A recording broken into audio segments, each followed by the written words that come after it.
Excellencies, ladies and gentlemen, dear colleagues, it's a great honor to welcome you to this virtual event marking the International Day of Commemoration in memory of victims of the Holocaust, organized by the United Nations Information Service here in Vienna in cooperation with the Permanent Mission of Israel.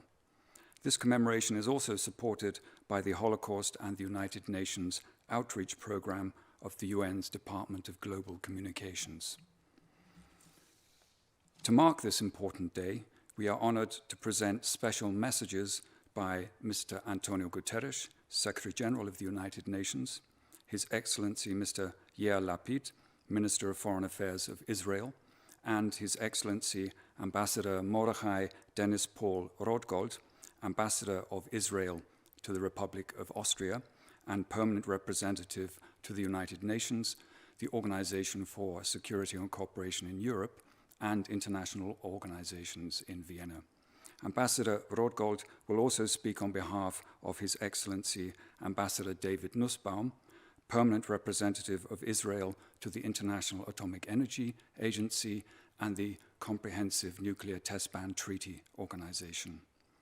Thank you to all our speakers, and welcome to other ambassadors and representatives from permanent missions and the Jewish community here in Vienna, and all those who join this virtual commemoration. Before we hear our first speaker, I should now like to invite Mr. Herzl Edry, Consul of the Embassy of Israel, to light the memorial candle.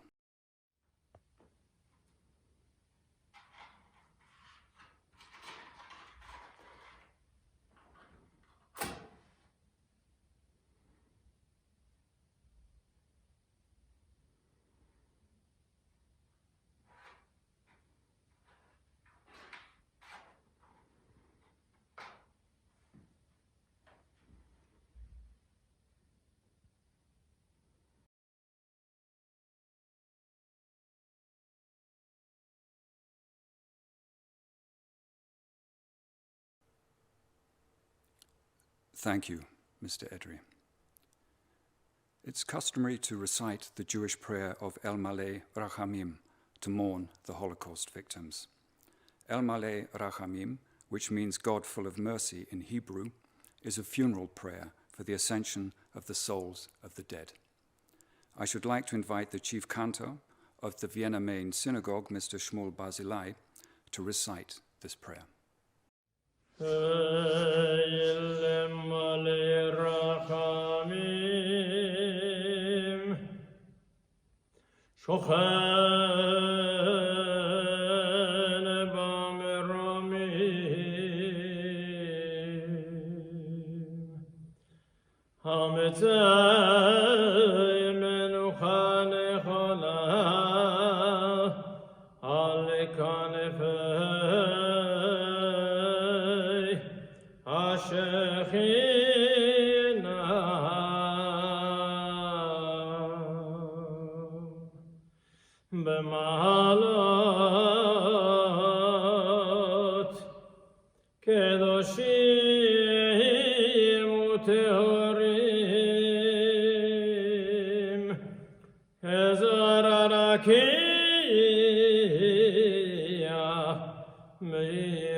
ששת פילוני אחינו בני ישראל, אנשים, נשים, ילדים וילדות,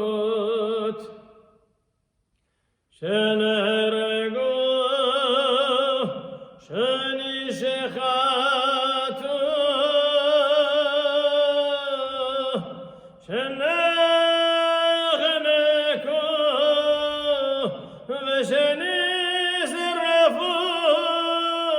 ושני קברו חיים בידי הנאצים ועוזריהם יימח שמם באושוויץ, מיידנק, טרבלינקה, מאוטהאוזן ובשאר מחנות ההשמדה בארצות אירופה. ומסרונה משם, ומסרונה משם, על קידוש השם בעבור שאנו מתפללים, שאנו מתפללים לעילוי נשמותיהם.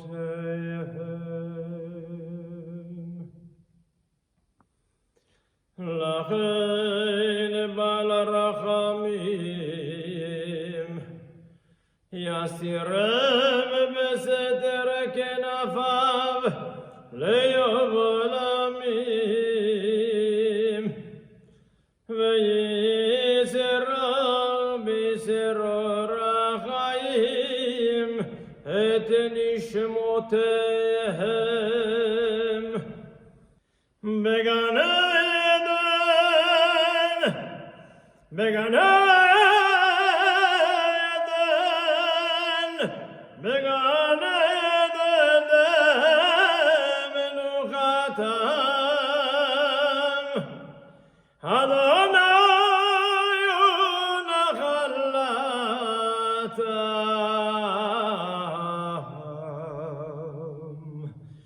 וינוחו ושלום על משכבם, ונאמר אמן.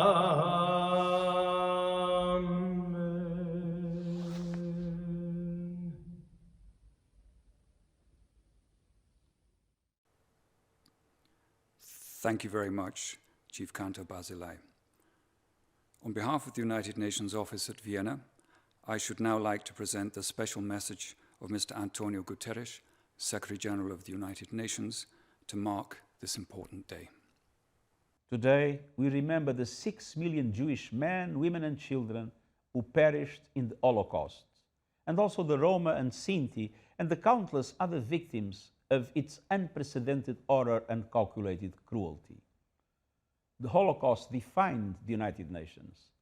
Our very name was coined to describe the alliance fighting the Nazi regime and its allies. Our charter was drafted in San Francisco as the Dachau concentration camp was liberated. The United Nations must always be on the front line of the fight against anti-Semitism and all other forms of religious bigotry and racism. Today, we witness an alarming resurgence of xenophobia and hate. Anti-Semitism, the oldest and most persistent form of prejudice, is rising yet again. Attempts to downplay or downright deny the Holocaust are proliferating. No society is immune to irrationality or intolerance. We must never forget that the Holocaust could have been prevented. The desperate pleas of the victims fell on deaf ears. Too few spoke out, too few listened, fewer still stood up in solidarity. Remembering the past is crucial to safeguarding the future. Silence in the face of hatred is complicity. Today, let us commit to never be indifferent to the suffering of others and never forget what happened or let it be forgotten by others.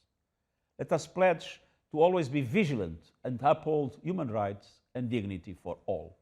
Thank you. Thank you, Secretary General. I now have the honor to invite His Excellency Mr. Yair Lapid, Minister of Foreign Affairs of Israel, to deliver his remarks. My father was 13 in the Holocaust.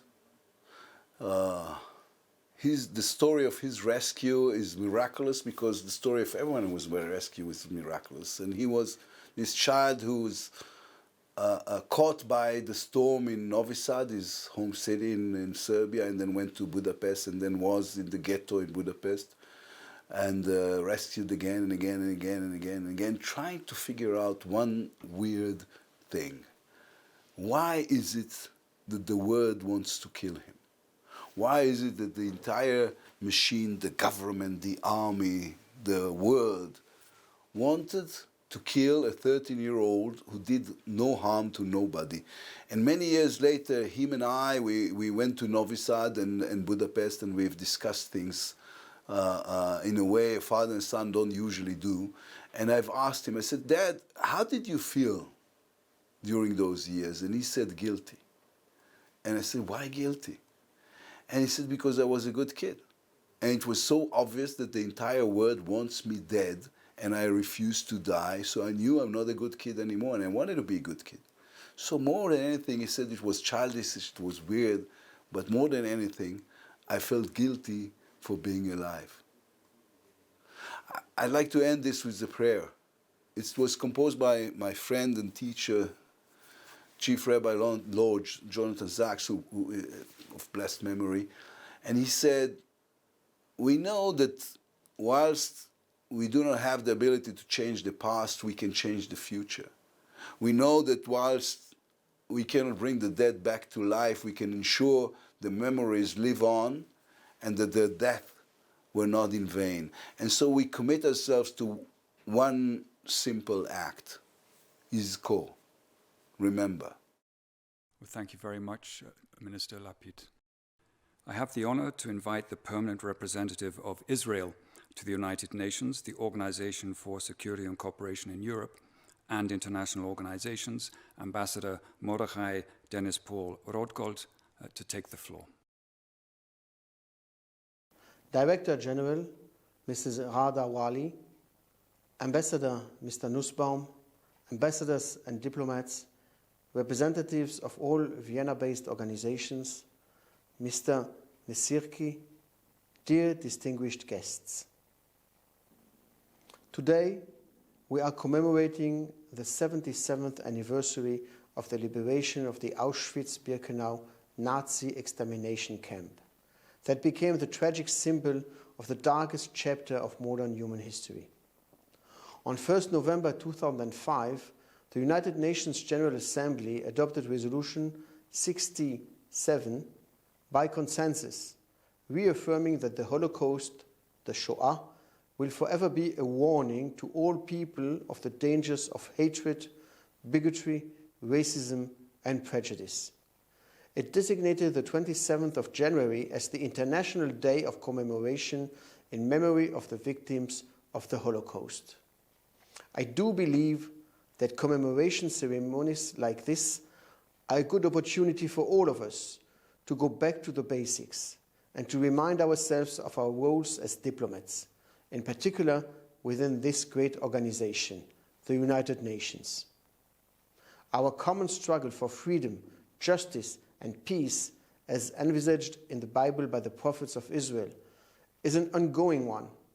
In the memory of both the victims and survivors of the Holocaust, and for the sake of the next generation, we must continue with this struggle. Despite intensive work in the past decades in educating the younger generations about the Holocaust and its horrors, outcomes, and lessons, one cannot say that anti-Semitism has been uprooted. It is shameful that anti-Semitism and terrorism directed against Jews, as we recently witnessed, are again on the rise, especially in the digital sphere. Even more during the current pandemic, where we see outrageous incidents of Holocaust trivialization and anti-Semitic conspiracy narratives. When Jewish life becomes increasingly threatened by extremists and hate mongers, when Jews are being frightened to contemplate their future, no other wake-up call is needed to realize the threat posed and the harm inflicted to the security and stability of modern societies, to the freedom and welfare of all individuals, and to the shared moral values of the countries represented in this organization. In order to draw the lessons of the errors of the past, to fight anti-Semitism, racism, extremism, and intolerance wherever and whenever necessary, in order to build a better future, we need to remember the past. Today, it is our generation's duty to continue to tell the story. Thank you. Thank you, Ambassador. As we're coming to the end of today's ceremony, I should also like to invite you to join today's global virtual commemorative event hosted by the United Nations Department of Global Communications, UNESCO, and the International Holocaust Remembrance Alliance. The event will take place today, the 27th of January, at 11 a.m. New York time, which is 5 p.m. Vienna time, and it will be live streamed on UN Web TV. Thank you very much again for being here today.